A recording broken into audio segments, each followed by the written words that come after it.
afternoon, and welcome back to our virtual Parent Academy. I'm Dr. Deborah Taylor Long, and today I have a wonderful guest, Dr. Sharon Packard. And Dr. Packard is our coordinator of mental health here in the district, and she does a phenomenal job. Last time we were together, we talked about mental health and how we have to stay healthy during this time of COVID. And believe it or not, we're still in the time of COVID. However, it's getting better. Hopefully we'll be to what they call herd immunity soon. But until we get there, I want to bring you a couple of more tips on how to keep yourself mentally healthy as well as your children. So welcome, Dr. Packard, and thank you so much for joining us today. Thank you so much for the invitation, Dr. Long.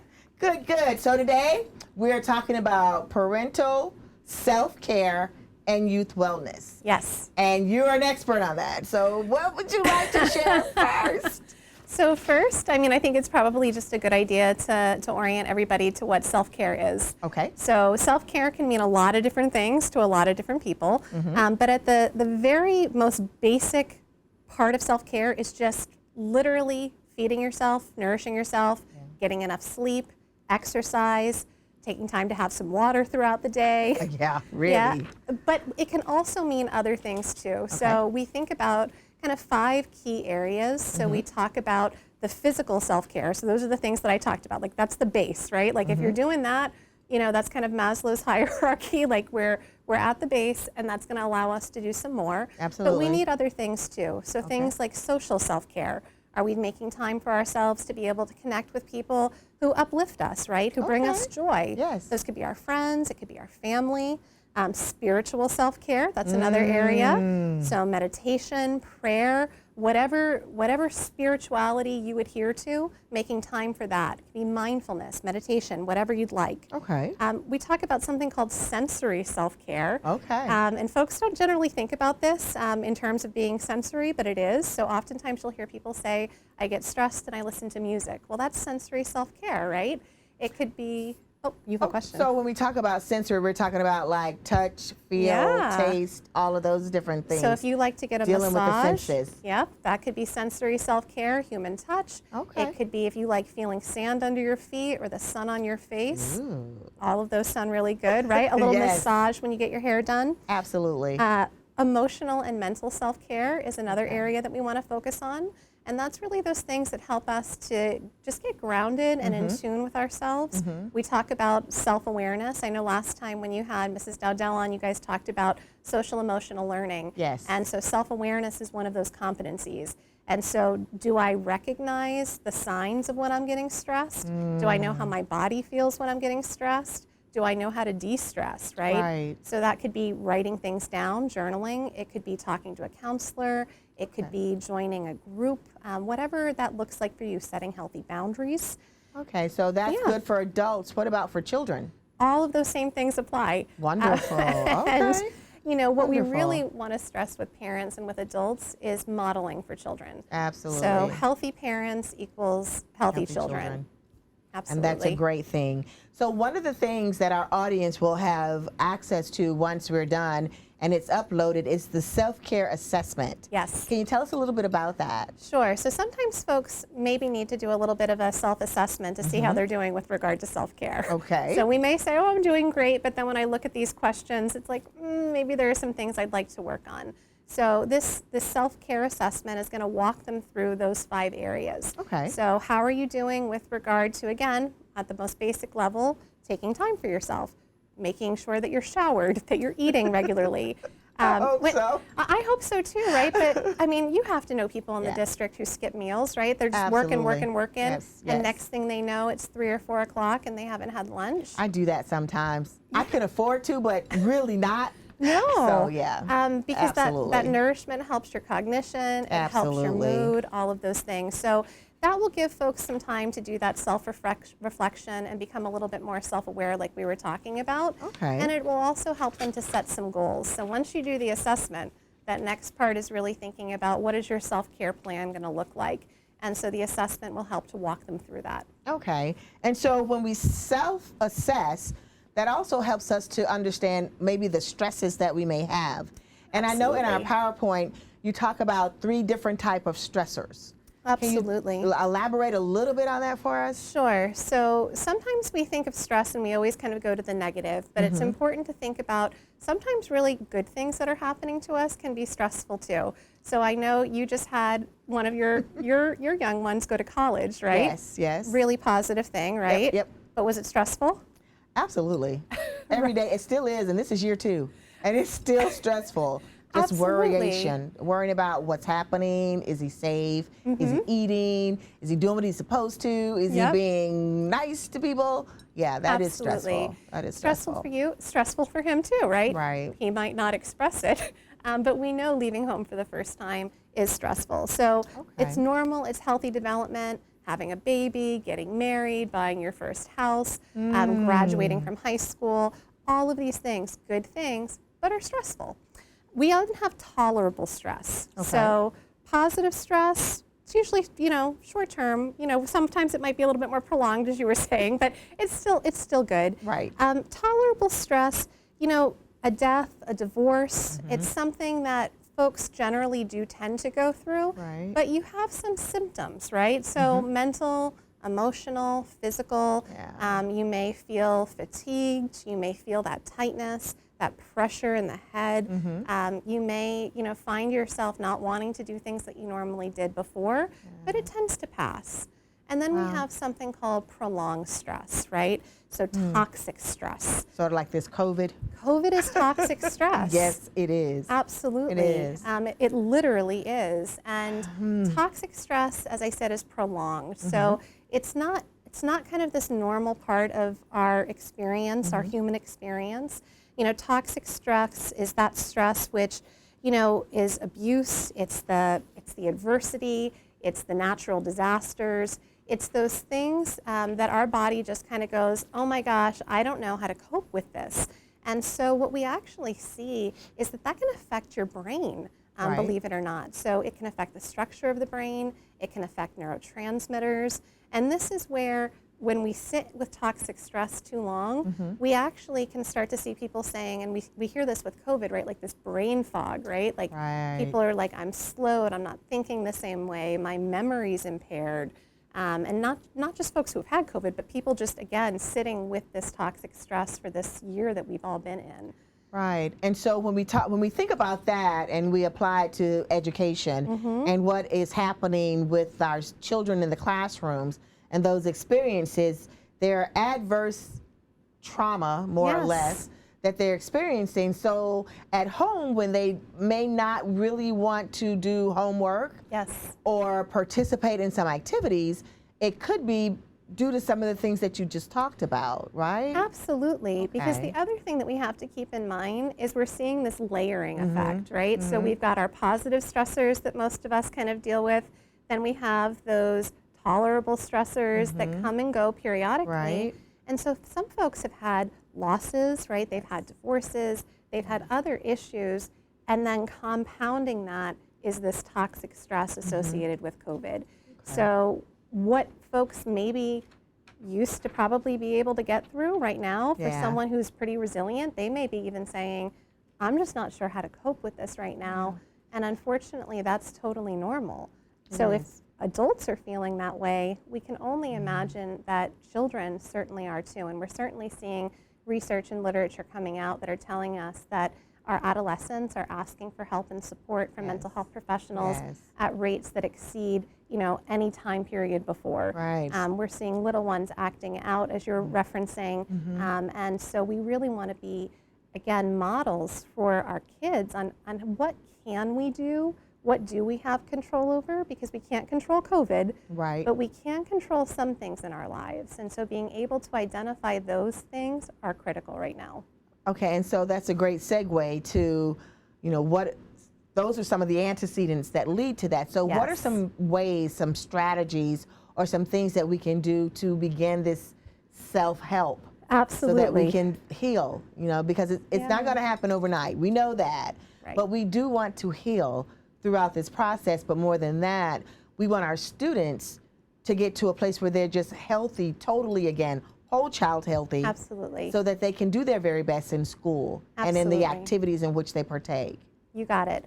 So your son's an athlete, right? Yes, he is. All right, and so for athletes, working out is just critical, right? Part of their life every day. So what I want you to think about with self-care, self-care is kind of like working out your brain, right? For your mental and emotional health. So we can't achieve that stamina and that physical prowess that your son has, right, on the field without exercise. We can't do that now either. So we have to practice. And you mentioned something called an antecedent, so what comes before. So one of the things when we talk about what people can do is, again, recognize what are things that stress us out.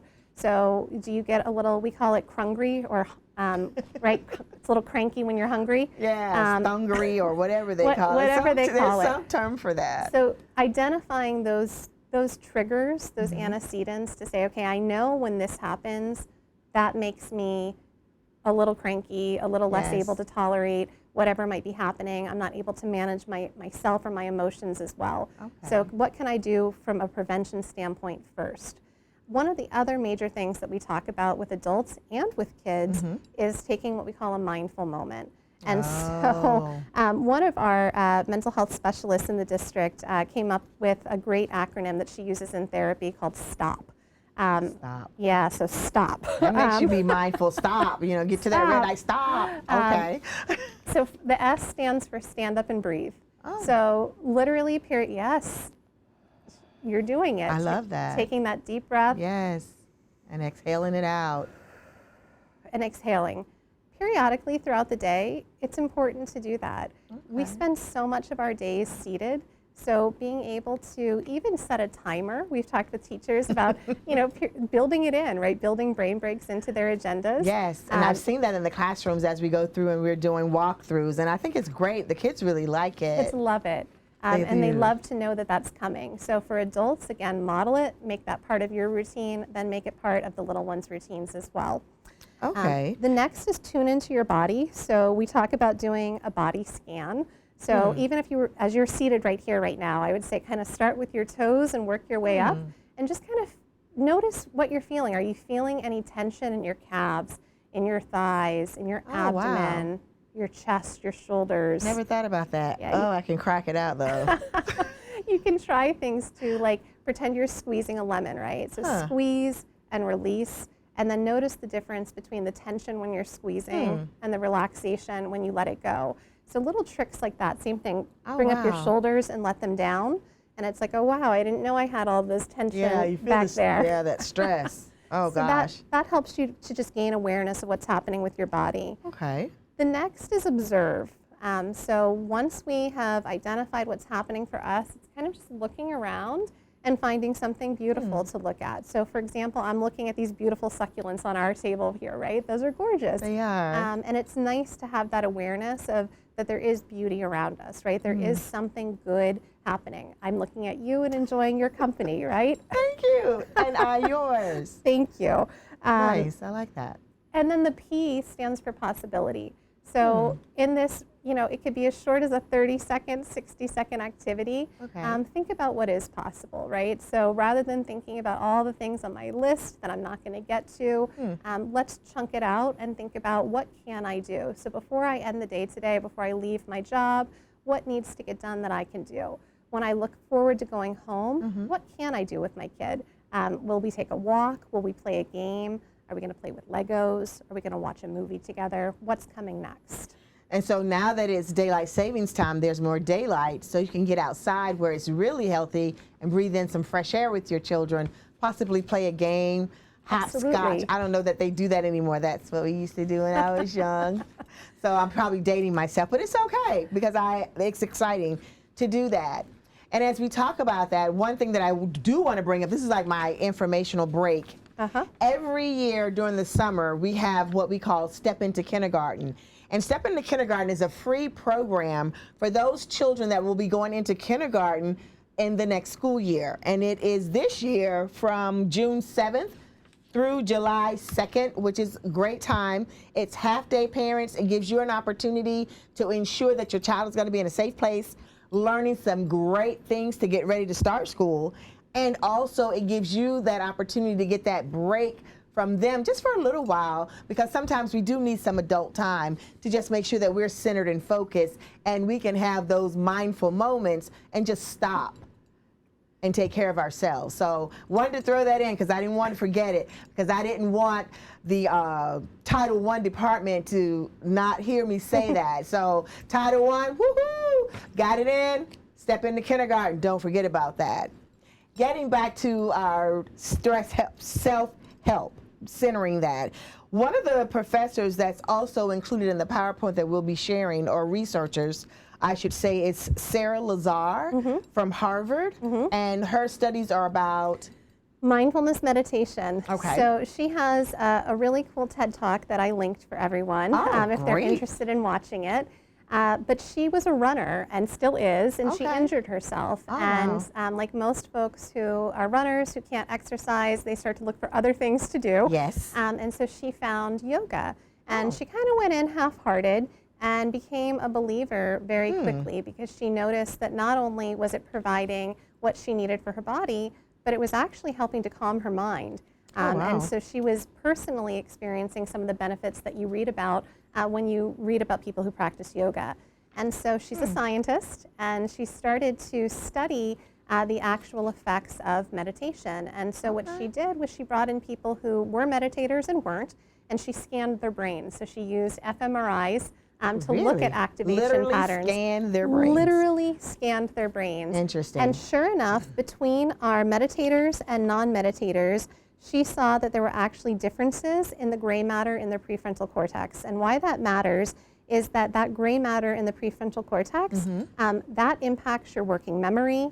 It impacts your executive functioning and decision making. And the meditators, their brains actually looked more like the 25-year-old controls. So the people who didn't meditate. Wow. So their brains looked like they were aging less than people who weren't doing that. So then she thought, well, let's bring in people who have never meditated and train some of them to meditate, and then not train the others, and see what happens between those folks. And sure enough, after 8 weeks of learning something called mindfulness-based stress reduction, again, another form of meditation, she saw different patterns in the brains after she scans them. And so what she sees are differences in the hippocampus, which again helps to control memory, and then the amygdala, which we think of as being our emotion center. I know that word. The rest of them, I'm like, I'm sure some of my parents are like, okay, she's using some very scientific, technical terms, but she just told us what they were. I so am, good. Thank you. but what we know is that that hippocampal region and that amygdala region, those are affected by stress, but they can also be repaired through mindfulness meditation. And so that can work for both adults and for children. Absolutely. And that first study that I referenced when she brought in the people who were meditators and non-meditators tells us that there's probably some prevention there. So the best time to start working out your brain with self-care is when you're young and before you're in crisis, right? So if we can do it before toxic stress, that's best. Right now, we can't control that we're in COVID. So in some ways, it's a little reactive for people, but it's never too late to start. So we know that repair is possible. Awesome. Now, I'm sure some of our listeners that are tuning in may have heard of Brené Brown. I've heard of her somewhat, but she's also another researcher and also a motivational speaker that kind of helps us to, again, take care of our self-health, self-care, so that we're healthy and can be a help to others. And so for her, Brené Brown, she talks about boundaries. And so and it's hard to think that there are boundaries with self-care, but I'm sure there are. So can you kind of tell us a little bit about those boundaries before we wrap up for the day? Absolutely, and this is actually my favorite part of self-care. It's also probably one of the hardest for people to do, right? So sometimes for folks to believe that they're worthy of self-care, we have to do a little bit of work. And that's especially true with mom and women, right? Yeah, right. So Brené Brown talks a lot about that population. But for boundaries, that's really whether it's occupational, whether it's with other adults in your life, you know, your most important relationships. What is and is not acceptable for me, that's a huge part of self-care. And she uses an acronym called BIG, which I love. I'm going to read it so I don't screw it up. She says, boundaries need to be in place for me to stay in my integrity and make the most generous assumptions about you. So boundaries are really not just for me, but they're for you, so that if you don't know what my boundaries are, how can I expect you to respect them? Right. Right? So when we don't set boundaries, we see ourselves becoming more resentful, angrier, and when we set them, it allows us to be more loving and compassionate. So we gave some examples in the slides, and if you think about for yourself, what are some boundaries that you might like to set? You know, what's okay? An example might be, it's okay to feel frustrated. We're having a hard conversation, right? What's not okay? It's not okay to yell at me and swear. And so parents, we have to remember our boundaries when we are dealing with our children as well, because we don't want them to become individuals when they grow up, because they're little ones now, but as they get to be adults, we don't want them to have to really, really work at self-care, because we can help them get started right now. It's been great having you this afternoon, Dr. Packard, sharing here with us in our Virtual Parent Academy.